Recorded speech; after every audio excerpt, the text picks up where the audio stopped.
अगर हम प्लांट के मेल रिप्रोडक्टिव स्ट्रक्चर की बात करें तो उसमें आ जाता है एंथर। अगर फीमेल रिप्रोडक्टिव पार्ट की बात करें तो उसमें आता है गाइनोसियम। तो ये आपके सामने रहा है transverse section of anther. TS means होता है ट्रांसवर्स सेक्शन। अगर इस एंथर के स्ट्रक्चर का ट्रांसवर्स सेक्शन हम कट करें तो सबसे जो ये आउटर लेयर आपको दिख रही है ना, ये सबसे आउटर लेयर, इसको हम बोलते हैं एपिडर्मिस। ठीक इसके बाद ये जो सेकंड लेयर है, ये जो सेकंड लेयर आपको दिख रही है, ये सेकंड लेयर, इस सेकंड लेयर को बोलते हम इंडोथीसियम। और इसके ठीक बाद ये जो डार्क कलर की दिख रही है आपको थर्ड लेयर, इसे हम बोलते हैं मिडिल लेयर। तो ये मिडिल लेयर की पोजीशन है। फिर इसके ठीक बाद जो ये फोर्थ लेयर दिख रही है आपको ना, ये थोड़ी सी लाइट कलर की, ये सर्कुलर रिंग दिखाई दे रहा है, इसे हम बोलते हैं टैपिटम। और इसी के बाद ये जो बंचेज ऑफ सेल दिख रही है सेंटर साइड में आपको, इसको हम बोलते हैं स्पोरोजीनस सेल। ठीक है, ये ग्रुप ऑफ सेल को बोल देंगे स्पोरोजीनस टिश्यू। ये यंग एंथर का स्ट्रक्चर है और यही स्पोरोजीनस जो सेल है ये बाद में जो है during the mitosis cell division ये डिफ्रेंशिएट हो जाती है पॉलन मदर सेल में। ठीक, जिसे हम पीएमसी भी बोलते हैं, या फिर माइक्रोस्पोर मदर सेल। ठीक, ये जो है स्पोरोजीनस सेल माइटोसिस करके माइक्रोस्पोरोजीनस मदर सेल बना लेती है। फिर उसके बाद ये माइक्रोस्पोर मदर सेल जो है आगे जाकर अब जो है मियोसिस सेल डिवीजन करेगी, तो ये जो है बना लेगी माइक्रोस्पोर टेट्राइड।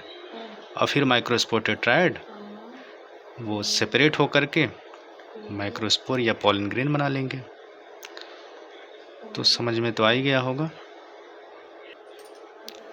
चलिए फिर आगे तो देख ही लेते हैं। यहाँ पे ये देखिए स्पोरोजीनस टिश्यू, इसका अगर हम जेनेटिक कंटेंट देखें यहाँ पे ना, तो ये डिप्लॉयड होती है। 2n लिखा है ना डिप्लॉयड, अगर सिंगल n लिखा रहता तो हैप्लॉयड होता। तो यही स्पोरोजीनस टिश्यू है।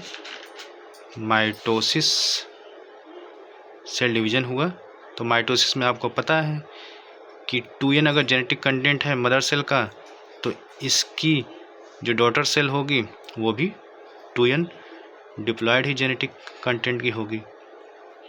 अगर यहाँ पे माइटोसिस की बजाय मियोसिस होता तो 2n से कौन सी डॉटर सेल फॉर्म होती, n टाइप वाली, हैप्लॉयड वाली। अब माइटोसिस है तो 2n से 2n बनेगा, मियोसिस होता तो इस 2n से केवल हैप्लॉयड सेल बनती, जिसे हम n बोलते हैं, हैप्लॉयड सेल बोलते हैं यहाँ पे।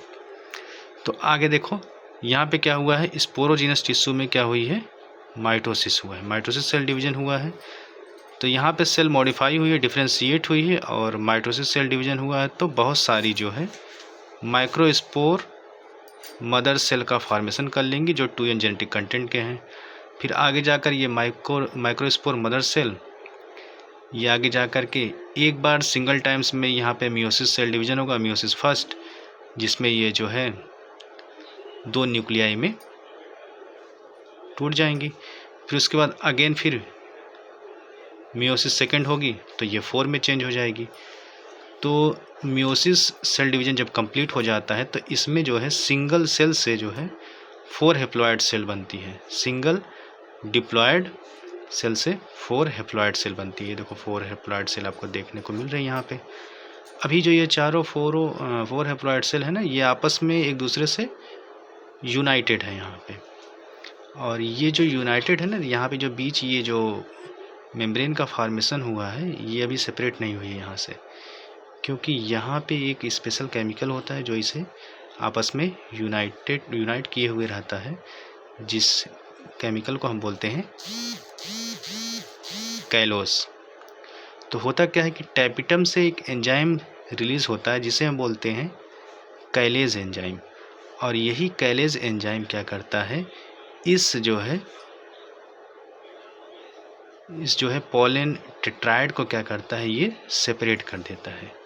तो कैलेस एंजाइम कहाँ से रिलीज होगा, टैपिटम से। और यहाँ पे क्या करता है, ये कैलोस के थ्रू जो ये यूनाइटेड है ना, ये माइक्रोस्पोर टेट्राइड, इसको डिजॉल्व कर देता है।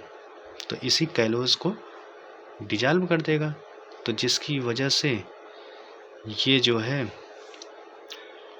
सारी की सारी जो है माइक्रोस्पोर जो टेट्राइड अभी यूनाइटेड थी, वो क्या हो गई, आपस में सेपरेट हो गई।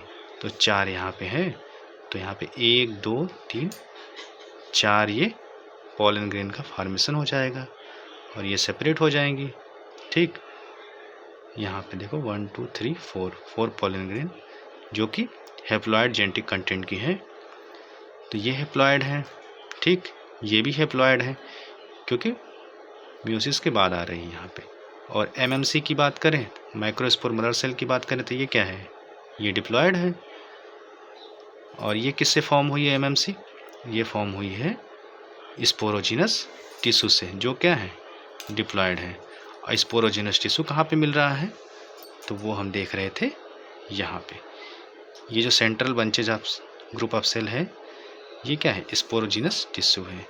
यही स्पोरोजिनस टिश्यू जो है डेवलप होता है माइक्रोस्पोर मदर सेल में। फिर यहाँ पे मियोसिस होगी और इस माइक्रोस्पोर मदर सेल से क्या बन जाएंगे, माइक्रोस्पोर टेट्राइड बन जाएंगे। फिर ये आपस में सेपरेट हो जाएंगे कैलेस एंजाइम के थ्रू।